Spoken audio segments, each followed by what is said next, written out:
Oi, pessoal, tudo bom com vocês? Espero que sim. Bem-vindos! Hoje a gente vai começar mais um projeto do Clube Livros sobre Livros.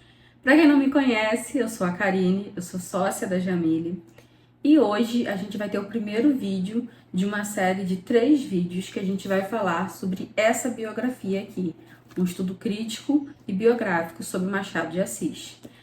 E caso você não saiba o que está acontecendo, né? A gente vai ter a leitura gratuita de Dom Casmurro no nosso chat aberto lá do Telegram do clube. E vamos usar isso de gancho para fechar uma edição paga dentro da nossa área de membros lá na Hotmart. As informações vão ficar aqui na descrição. E o que acontece? Dentro da nossa área de membros, normalmente eu faço um vídeo apresentando o autor. Sempre que a gente inicia uma obra nova e a gente ainda não tenha nenhum contato com o autor escolhido. No caso do Machado de Assis, eu não vou fazer um vídeo apresentando ele completamente. Eu acho que vai ser muito interessante a gente fazer realmente esse trabalho de 3 encontros para falar sobre essa biografia. E tecnicamente você precisa ter lido a parte que foi selecionada, né? Que seria até a página 90. Porém, todavia, entretanto, se você não tiver tempo de ler, fica aqui que eu vou trazer os pontos principais e a gente discute um pouquinho sobre o que a gente pode aprender sobre o Machado com essa biografia. Eu queria deixar bem aqui entre parênteses, antes da gente começar, que a biógrafa que fez esse trabalho, ela mesma faleceu em 1959. Então, nós temos um trabalho biográfico que foi feito com levantamento de depoimentos.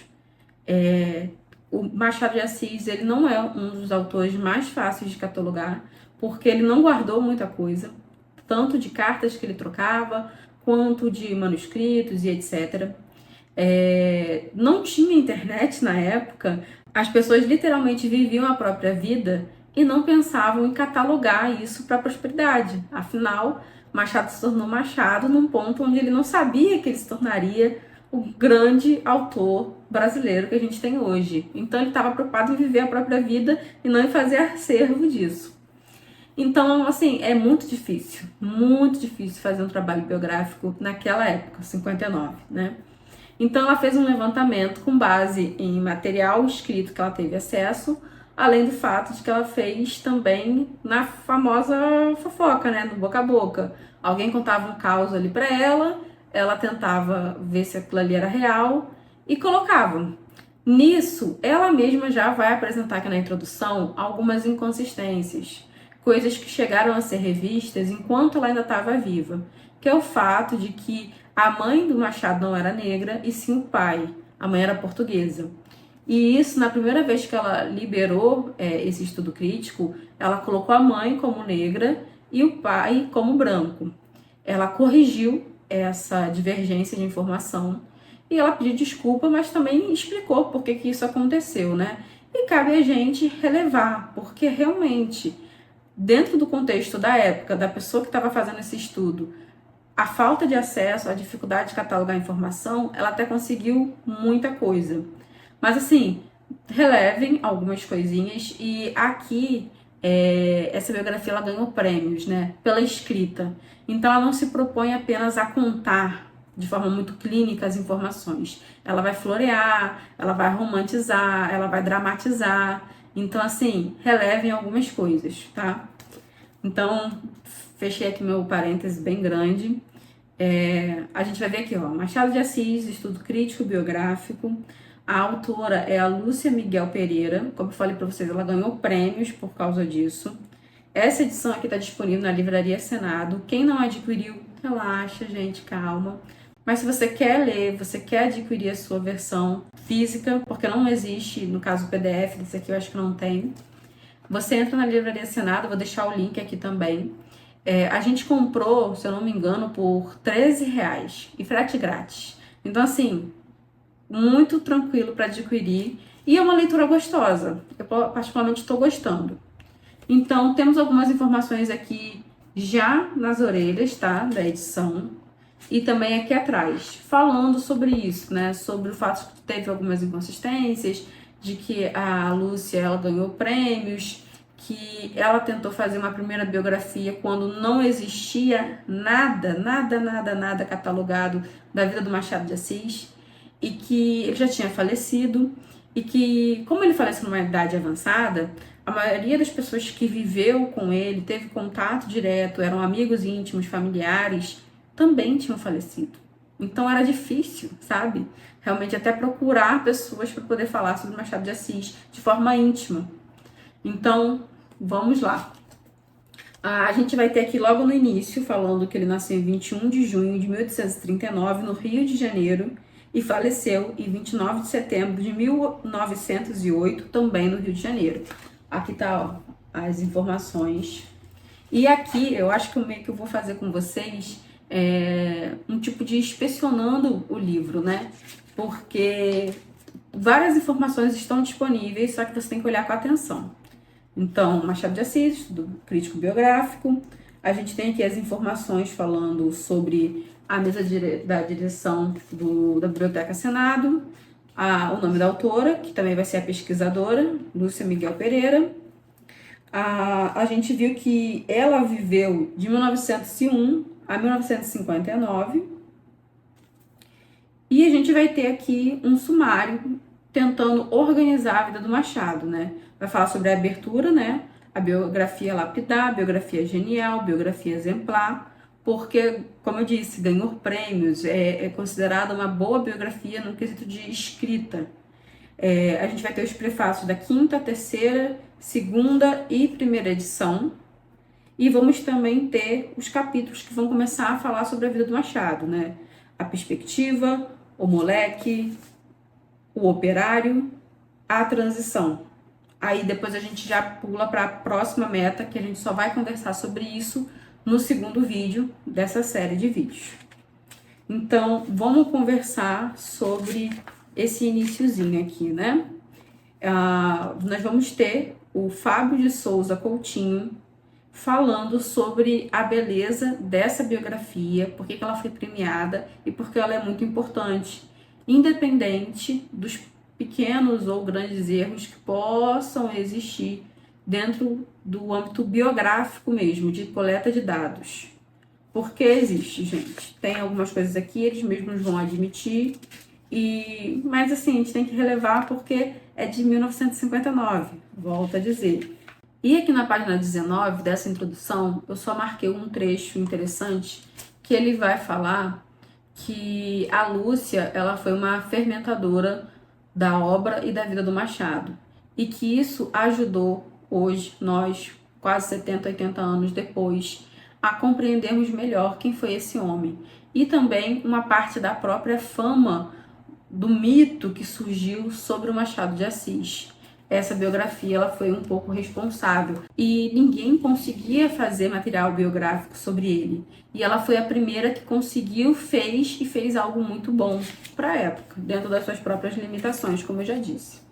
Então nós temos os prefácios, que ela vai falar sobre algumas edições, sobre o sucesso, sobre as premiações, sobre as coisas que aconteceram. Ela dá algumas explicações sobre como foi a coleta de dados, como foi catalogar, que algumas informações depois ela foi editando conforme as edições foram saindo, só que depois ela falece e não tem como mais fazer ajuste dessa biografia. Então a gente tem até a quinta edição, essa biografia, sempre que ela sai uma nova edição, ela sendo editada para abarcar mais informações ou retificar informações que estavam incorretas.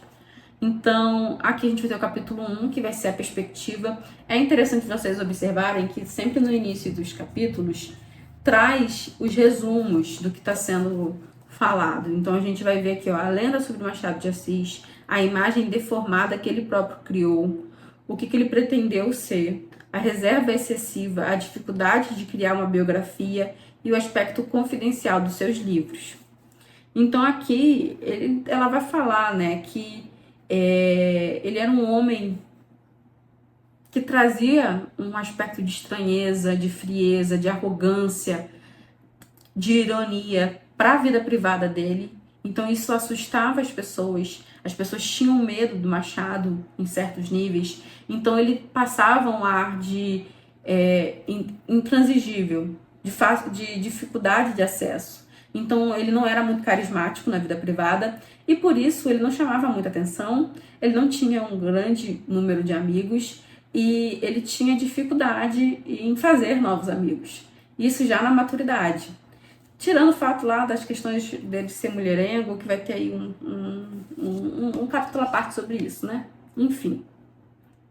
Então a gente vê que Machado de Assis ele não escapou da regra comum, ao contrário, ele prestou-se como ninguém a ser estereotipado.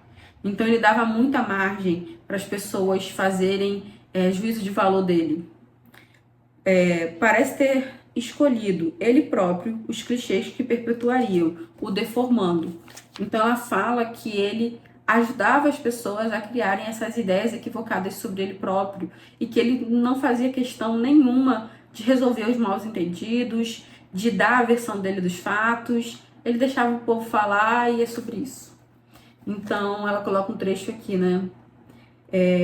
Deu a todos a impressão de que, como seu verso, havia conseguido o ideal, ter uma só cara, um só coração, tão coesa, tão dura, tão impassível e impessoal, como a estátua que o pôs, o porteiro vago e o distraído, na estrada da Academia de Letras, e a sua figura moral, que se ergue humana e simbólica, personificando essa abstração árida, o escritor inteiramente ausente da obra e escrevendo sem se dar, sem se revelar.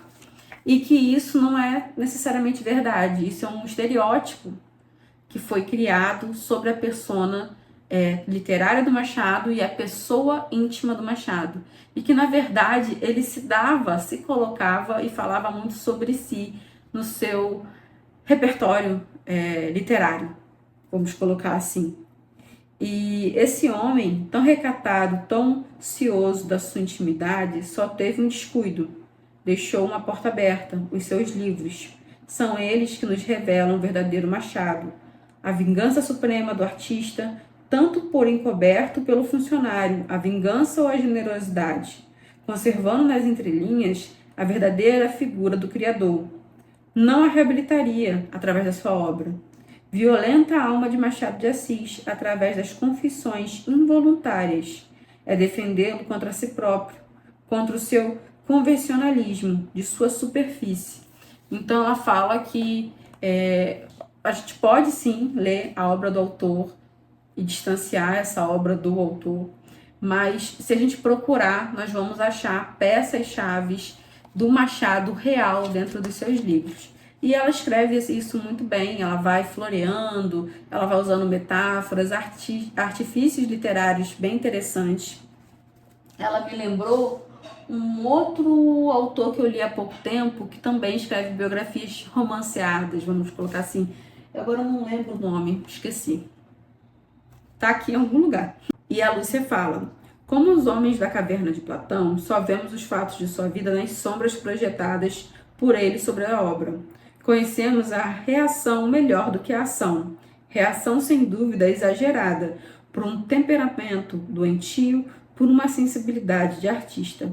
Tendo de lutar contra a inferioridade da educação, de sapitar impulsos nevopratas e de desmentir o proverbial experientemente do mestiço, querendo impor-se aos brancos, aos bem-nascidos, Machado de Assis, num movimento instintivo de defesa, tratou de se esconder dentro de um tipo, não o seu, mas um que lhe apresentava como o ideal, o do homem frio, indiferente e impassivo.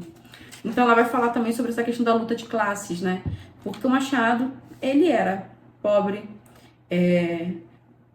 feio na adolescência, ele sofria de uma doença dos nervos, que depois a gente vai descobrir que é epilepsia, e que já se apresentava na infância, mas que ele começou a ter crises mais fortes já na vida adulta. Inclusive, vai ter um momento ali que ele vai passar por isso já casado, e ele vai chegar dizendo uma das cartas que ele nunca teve um episódio tão forte, que é realmente uma crise de epilepsia que ele passa.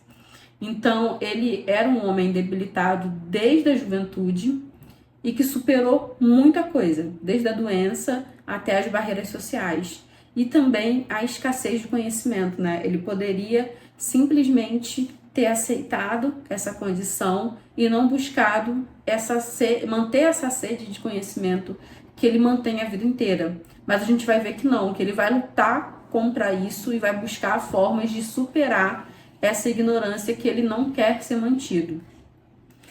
Então, aqui acho que já dá para finalizar o primeiro capítulo. A gente vai para o capítulo 2, que é a parte que ela colocou assim: O Moleque, Nascimento, a Chácara do Livramento, o Morro do Livramento, a Saúde e a Praia de São Cristóvão, Maria Leopoldina, Maria Inês e o Padeiro Francês. Aqui a gente vai ver ela falando sobre a infância do Machado, que ele nasceu ali no Morro do Livramento. Tem algumas imagens que o pessoal diz que seria mais ou menos onde seria a casa dele, da infância. Só que ele teve uma madrinha rica que ajudou ele nos primeiros anos de vida. Ele chega a falar em algumas correspondências já adultos que ele teve contato com o Cônego, que foi uma pessoa importante ali na vida dele e que vai inspirar personagens da vida dele. Ele também fala sobre essa casa esse aspecto da casa grande, vamos colocar assim, a casa que é rica, a casa que tem todo um repertório por trás e que teve acesso a obras de arte, a cultura, a música e também esse aspecto do tédio, né? Porque o pobre não tem tédio, o rico tem, principalmente naquela época. E ele fala sobre isso, né? Que as pessoas levavam a vida num ritmo diferente, porque as preocupações básicas não existiam. A subsistência não existia. Eles poderiam, de fato, existir. Isso numa plenitude que apenas o dinheiro poderia oferecer. Mas ele era pobre. Ele não é adotado por essa madrinha. Então, pobre ele era, continua a ser. Ele só teve um gostinho dessa riqueza. Ele conheceu o que era bom, mas ele não tinha acesso irrestrito a isso. Porém, todavia, entretanto, acho que aqui vai ser bom, porque o fato dele ter tido acesso à educação, à arte e tudo mais, vai ajudar ele lá na frente a não se contentar e continuar buscando formas de manter essa busca por conhecimento que ele adquiriu lá nos primeiros anos da vida dele. Então, a Lúcia ela vai apresentar pra gente os pais do Machado, né? Francisco José de Assis e Maria Leopoldina. O Francisco, ele era mulato, essa é a palavra que ela vai usar, tá? E pintor. Ele nasceu ali nos Pardos Forros e ela era portuguesa. E, segundo a tradição, lavadeira. Eles eram humildes, mas organizados. E eles eram legitimamente casados.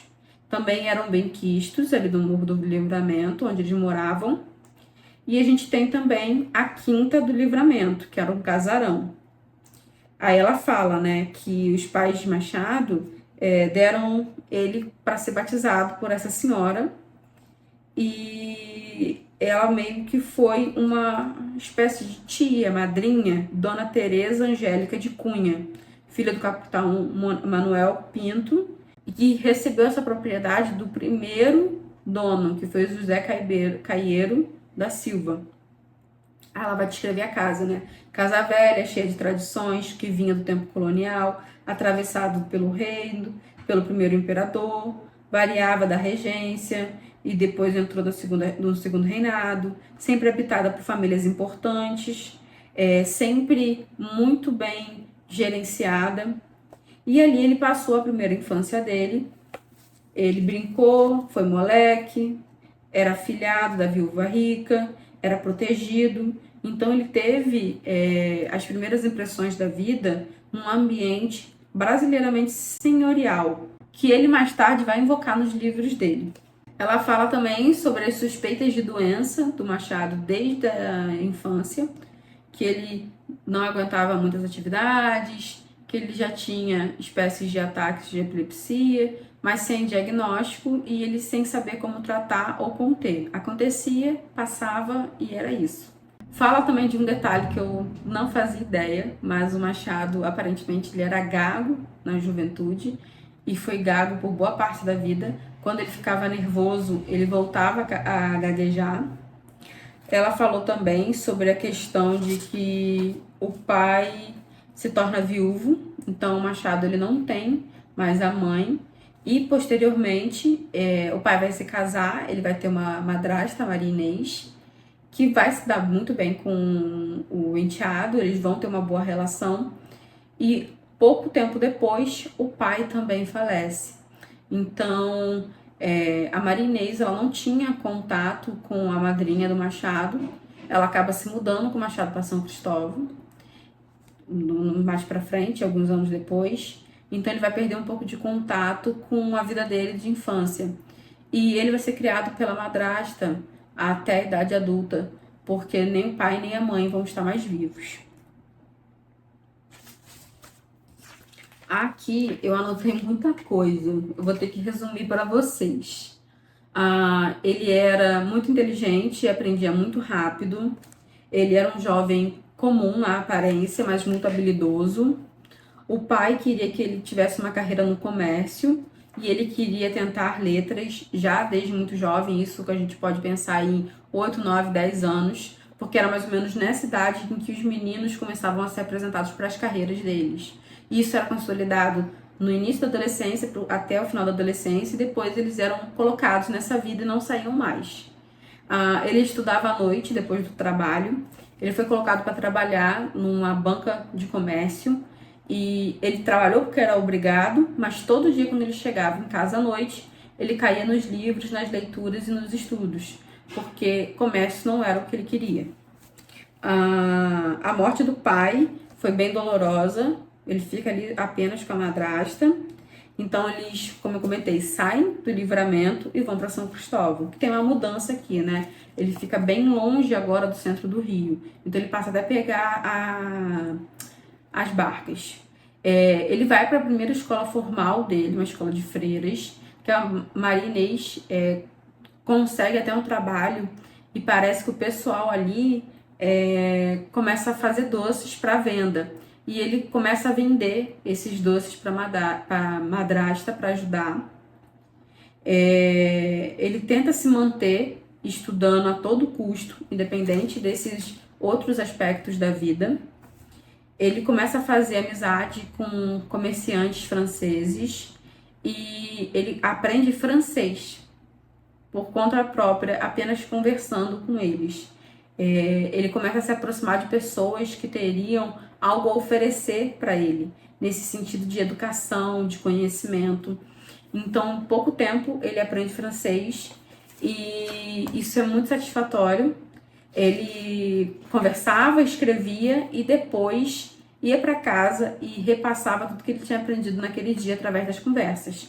Aí agora na edição a gente vai ter várias imagens, tá? Imagens legais, a dessa, dele jovem, ele já na meia idade, ele mais velho, cartas que eu sinceramente não consigo entender a letra do Machado. Quem conseguir traduzir para mim, por favor, depois manda, eu não consigo.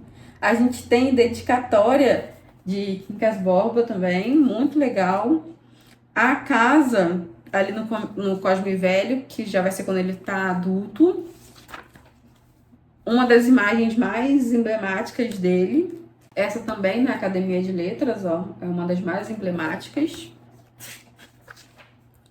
E esse aqui ele já tá bem idoso, já tá uma idade bem avançada, que aumentam a imagem dele aqui na Academia de Letras. Aí a gente vai pro capítulo 3, que vai ser a parte de Coroinha, as contradições em que caiu, a paixão pela literatura, Paula Brito, tipógrafo, o padre mestre Silveira Sarmento, Manuel Antônio de Almeida, o Cenáculo de Caetano Figueiras e as primeiras poesias. Então a gente vai ver que depois que ele se mudou para São Cristóvão, ele pegava a barca todo dia e ia para o centro para tentar ganhar a vida. Ele estava mais ou menos com 13, 14 anos já, ele tinha parado com as vendas e estava tentando realmente conseguir trabalho na área de letras, na área de literatura. Aí a gente vai ver também uma questão muito importante para compreender até melhor a obra do Machado. Se ele foi ou não coroinha. Se ele teve algum vínculo com a igreja. A gente sabe que quando ele se tornar adulto, ele vai ser uma espécie de ateu. Porém, todavia, entretanto, ele tem muito conhecimento. Então, gera esse questionamento muito grande se ele teve uma vida eclesiástica de alguma forma. E pelas fontes que a Lúcia consegue coletar da época, aparentemente sim. Ele teve ali algum trabalho, pelo menos como coroinha. Lembrando que ele era bem jovem e a Marinês, a madrasta dele, era muito católica. Então, provavelmente, eram atividades que eles faziam juntos todos os domingos. Então, eles vão mensurar ali que ele provavelmente aprendeu muita coisa na juventude sobre a Igreja Católica e manteve esse respeito ao longo da vida. É também importante a gente entender que aqui ele vai conhecer uma figura, né, mais ou menos nesse período aqui, que vai ser um padre que vai ajudá-lo nessa busca por conhecimento e também vai servir de base para muitos outros personagens que a gente vai ver na obra de Machado. Então, tem essa questão de que ele provavelmente foi católico na infância, depois ele se torna ateu, mas ele mantém o respeito pela igreja, por Deus. E tem um episódio que a Lúcia conseguiu informações falando que um determinado momento ele e um amigo deram as voltas ali pelo centro da cidade, indo de igreja em igreja. Que importaria isso ao livre pensador Machado de Assis se no fundo do coração não guardasse uns restos de amor pelo culto que servira um dia? Homem feito foi certa vez, durante a Semana Santa, percorrer igrejas e campanha com um amigo. Iam como curiosos, como turistas, sendo ambos ateus. Entretanto, observaram o movimento, o vai-vem dos fiéis, e quando iam já sair, Machado olhou de solavio para o outro, julgou-se distraído e rapidamente, a medo, fez a genuflexão e esboçou o sinal da cruz. Então, aqui o amigo, depois ela vai dizer quem foi, nota 31, Arthur Carneiro de Mendonça, que era irmão de Alberto Carneiro de Mendonça, que no caso, Alberto Carneiro era um amigo de Machado que estava presente e viu ele com medo, assim, falando, ah, vou fazer o sinal da cruz para garantir. Ele contou para o irmão, o Arthur. E o Arthur, o irmão mais jovem, estava vivo ainda quando a Lúcia estava fazendo essa busca por informações de Machado, contou essa anedota ali engraçada para ela, sobre o fato de que, mesmo ele sendo ateu, ele tinha um respeito muito grande pela fé católica. E eu acho que isso fica um pouco nítido quando a gente lê qualquer material do Machado, principalmente os contos. Ela vai continuar falando sobre essa sede irretocável por saber. Ele sempre queria saber, ele sempre queria aprender, ele sempre estava buscando formas de ter mais e mais conhecimento, tanto formal quanto informal, amigos, conhecidos, pessoas que ele topava na vida. Ele sempre buscava trazer essas pessoas para perto dele, para através dessas pessoas ele adquirir mais conhecimento. Ela fala, né? Nos balcões de loja debruçava-se para conversar com todos os intelectuais do momento. E no fundo, Machado de Assis, adolescente feio e tímido, rodava-lhe a porta, faminto de alimento para o espírito, levado pela irresistível vocação literária. Ali ficava, a admirar a gente que entrava, a gente feliz, que podia comprar e escrever livros. Então, ele já tinha uma grande noção dessa diferença social e econômica entre os grandes literatos da época e ele. E ele sabia que ele ia ter que compensar essa diferença. Ele, até certo modo, ele se ressentia um pouco pela falta de acesso e de oportunidade, mas ele tinha uma vontade tão grande que ele supera isso. Fantástico, para poucos. Aí ela segue falando aqui na página 74 que na juventude ele já tinha episódios de epilepsia. E ela bota assim: o conhecimento deve datar dos princípios de 1855. Ali ele começou a atividade intelectual, atividade que manteve interrupta durante 53 anos, até 1908, com a sua morte. Então ela fala que ele conheceu Paula Brito, que era tipo um cerco literário, vamos colocar assim. Ela oferecia saraus para a comunidade literária, unia pessoas desse meio para fazer um network, sabe? Daquela época. Só que era no boca a boca. Então, ele não se sabe ao certo como ele conheceu a Paula e conseguiu ter acesso a esse meio. E ali as portas se abrem e ele começa a carreira dele. Nessa época, ele chegou a publicar a primeira poesia romântica dele. Vou ler para vocês, que ela colocou aqui. És um anjo de amor, um livro douro, onde leio meu fado, eis estrela brilhante do horizonte, do bardo namorado, foste tu que me destes doce lira, onde os amores descantam. E provavelmente ele já tinha umas paixões, ela chega a colocar aqui talvez a Casa Luni, que seria a primeira dona italiana, que estava se apresentando na época. Provavelmente Machado ele já admirava algumas mulheres nessa transição, né, de adolescente para homem, só que ele tinha essa questão da baixa autoestima, né?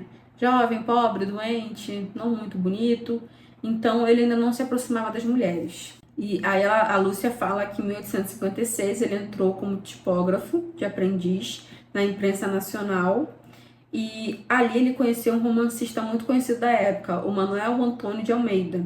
Ele meio que se torna aprendiz, não só de tipógrafo, mas também no quesito literário desse romancista. E ele ficou ali 2 anos e depois ele só saiu em 1858. Mais ou menos ali no início de 1958, ele estava prestes a completar 19 anos e ele começou a publicar numa revista chamada Marmota. Começou a publicar poesias, que foi A Morte no Calvário e Morte ao Verne, que foi dedicada aos amigos, né? Que seria um padre que foi mestre dele, Silvio Sarmento. E ele fala da importância do Silvio Sarmento, a poesia é bem bonita. Aqui ela vai falar um pouquinho sobre esse caminhar dele, tanto na carreira quanto na vida. Não foi uma criança mal saída da escola pública que prodigilou suas lições, mas um rapaz cheio de ardente curiosidade intelectual, possuidor de alguma literatura, já manifestando a vocação literária, discípulo que deveria encher de satisfação o mais exigente dos mestres. Sabia aproveitar ao máximo das aulas. O futuro ia clareando para o moço operário, e as duas grandes ambições, ser escritor e elevar-se socialmente, começaram a se realizar. Então a gente vê que aqui no final de 1958, ele estava começando a caminhar na direção que ele sempre quis. Ele venceu um pouco da timidez, e quando as pessoas conseguiam se aproximar dele, viam que ele era muito galante, muito sedutor, muito inteligente, animado, divertido, mas existia uma leve barreira que ele mesmo se impunha e precisava ser quebrada. Mas dentro do ciclo social dele, ele já era muito bem querido e muito bem falado. É de se crer que rompia a casca da timidez. Machado possuía um grande encanto pessoal. Tinha o dom de atrair a simpatia, relevando uma inata figura de espírito e de maneiras. Então, ele conquistava as pessoas pouco a pouco. Aí ela colocou algumas poesias que ele publicou. E a gente vai pro capítulo 4, que vai ser a transição. Revisor de provas, A Marmota e o seu grupo, o Petalógica, primeiras produções em prosa, O Espelho. Então aqui a gente vai ver uma mudança de carreira. No final de 1858, Machado deixou a imprensa nacional, já não mais tipógrafo, era agora revisor de provas na casa de um amigo de Paula Brito. Começando, 1 ano depois, a exercer as mesmas funções no carreiro mercantil, graças à proteção de Pedro Luiz e Francisco Otaviano, de quem se aproximara através de Manuel Antônio de Almeida. Então, através de amigos, de pessoas que ele foi conhecendo, principalmente do meio literário, ele começou a progredir e começou a trabalhar com o que ele realmente queria. Ele teve a aproximação de outros intelectuais importantes da época, esses muito mais conhecidos, mais proeminentes, já estabelecidos, que poderiam realmente alavancar a carreira dele como escritor. Então, a produção em prosa começou nesse momento. Com 19 anos, ele começou a escrever prosa e também começou a tentar crítica literária. Isso tudo, como eu disse, em 58. 58 foi um ano de virada assim, na vida dele. É realmente notável. Aliás, seus escritos em prosa já são, nessa época, superiores aos versos. A primeira colaboração em prosa é uma tradução da literatura durante a Restauração, de Lamartine. Saiu nos fins de 57 e já revela seu jovem petalógico, uma tendência a não considerar a literatura um mero divertimento, como faziam os companheiros. Logo depois, em 58, ensaia-se pela primeira vez como crítico num estudo lúcido e independente, onde apontam suas qualidades de analista, o passado, o presente e o futuro da literatura. É realmente notável, sobre os muitos aspectos, esse trabalho de um jovem de 19 anos que encarava a literatura como um meio de fixação da nacionalidade. E, aliás, convém não exagerar, também muita gente de valor intelectual conheceu Machado de Assis na casa de Paulo Brito, onde, além de revisor de notas, pareceu também ter sido caixeiro.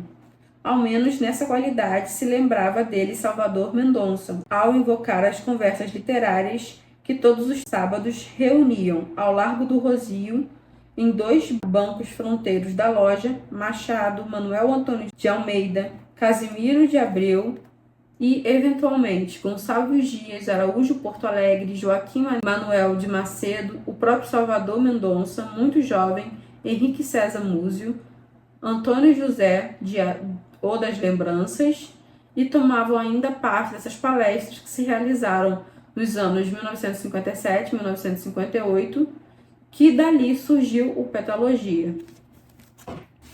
Ela fala que essas amizades foram abrindo portas e mais portas. Ele começou parcerias com traduções. Ramos Paz, Manuel Antônio de Almeida e Machado de Assis frequentavam assiduamente a casa, auxiliando na tradução do Brasil Pitoresco, publicado algum tempo depois em Folhetim do Diário do Rio. Já começaria então a uma certa fama de Machado, ainda moço. Ele começou a trabalhar no O Paraíba, interessantíssimo jornal dirigido em Petrópolis, e ele se sentia muito em dúvida sobre essa questão do meio literário, né? Ele estava se arrojando, ele estava ali com 20 anos, então ele começou a ajudar o Elitério de Souza, também do Grupo Marmota, na fundação de uma revista semanal, que seria a revista O Espelho. Mais ou menos nessa mesma época, ele continuou trabalhando com Petalogia, que também era outra sociedade literária, e entrou para o Clube Literário Fluminense, que foi fundado pelo Joaquim Peçanha Pavoa, que depois funcionou como uma sala no Museu Nacional. E ali se encontrava Porto Alegre, Macedo, o Barão de São Félix e outros grupos como Marmota. Então ele começou a entrar em sociedades literárias e o network estava correndo firme, gente. Aí a autora vai falar um pouco sobre os aspectos psicológicos do Machado nessa época. Esse homem retraído, que teve poucos amigos, esses poucos, porém, bons e fiéis, parecia sempre estar a catar companheiros. 2 sociedades frequentava, com certeza, por esse tempo, a Petalogia e o Clube Literário Fluminense. Colaborava em 4 jornais, o Marmota, o Espelho, espaçadamente no Paraíba e no Correio Mercantil. Auxiliava na tradução do Brasil Pitoresco e juntou-se às suas ocupações como revisor no Marmota e no Correio. Via-se também trabalhando duramente esse mesmo moço doentio para ganhar com certa dificuldade o seu sustento. Então, enquanto isso, ele ainda estava tentando trabalhar. Aí ela falou que ele vivia com pouco dinheiro, pouca renda, e ele começava a olhar para o aspecto do amor como qualquer jovem da época. Começava a pensar em querer ser amado, querer ser querido. E ela fala, né? Feio e gago era, como todos os poetas do seu tempo e de sua idade, um jovem sentimental, habitado por sonhos românticos, tão românticos que se embalava na esperança de redimir uma pobre andorinha errante dos amores, talvez a única espécie de mulher então acessível à sua timidez. Para consolá-lo, porém, de todas as decepções, de todos os desenganos, de todas as amarguras, tinha sua arte, a arte que era arisco e se deu todo, sem reservas, sem hesitação. A arte de todas as coisas humanas é a única que tem feito seu fim por si mesma. Como escreveria na maturidade e no apogeu de sua carreira de escritor, possuía ainda outro meio de sair de si, a observação da existência alheia, o espetáculo sempre novo das ruas. Porque, se foi pouco sensível à natureza, só abrindo exceção para as flores, que amou apaixonadamente, sempre foi um atento espectador das manifestações humanas. A vida, em todas as suas modalidades, o interessavam profundamente. A cidade onde nasceu, de onde tão raramente se ausentou, conheceu-a, sentiu-a como poucos. Então, ela fala que nesse período não tinha muitos detalhes sobre a vida dele pessoal, onde ele vivia, com quem ele convivia fora do meio literário. Mas ele era um jovem, como todos os jovens, e provavelmente ele devia ter alguma paixão na época. E é isso, gente. Terminamos. Esse foi o resumo dessa primeira parte da biografia de Machado. Espero que vocês tenham gostado. Sejam muito bem-vindos. A leitura de Dom Casmurro vai estar acontecendo em simultâneo, tanto na parte gratuita quanto na parte para assinantes. Lembrando que depois, para continuar lendo com a gente, ler o restante, você tem que adquirir essa assinatura para a edição do Clube de Machado. A gente vai ler muita coisa legal. Nós vamos realmente fazer um estudo sobre as influências que Machado teve para escrever a sua obra, que é considerada a melhor da carreira, que seria Memórias Póstumas de Brás Cubas. E nós vamos ter muito Machado e as suas inspirações. Então é isso. Até a próxima. Vejo vocês no próximo vídeo sobre a biografia.